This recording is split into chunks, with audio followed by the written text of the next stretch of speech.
I'm Pasha. I'm Penny. And today we're announcing that we are in the Y-Combinator Winter 25 batch with our new company, A1 Base.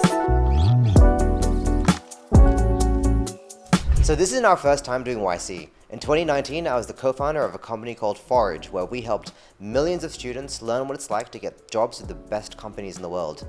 During that time, I worked with Pennie, who we hired 7 years ago as one of our first interns.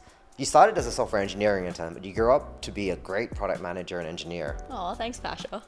So here we are again. We're now building A1 Base. A1 Base gives AI agents a phone number and an email, which enables them to have profiles, interact with users on WhatsApp, Slack, Teams, Facebook, LinkedIn, and more. So one thing we've learned working in AI is that there's a lot of great AI agents and AI tooling being built, but it's really hard to get those agents where customers are.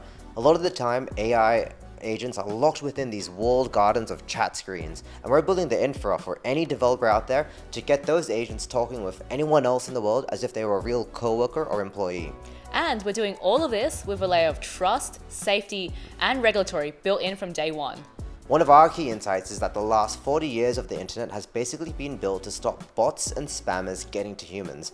And one of the things that we're doing is building the first infra layer that helps AI agents get to humans in a trustworthy and safe manner. We've recently started YC, and we'd love for you to follow us on our journey of highs, lows, and just epic adventures as we build this company. So this is my second time doing YC, and I know what we're in for. We're in for a lot of iterating, a lot of learning, a lot of development, but it'll also be a lot of fun, and for us, and important for our mission to help AI agents become more useful.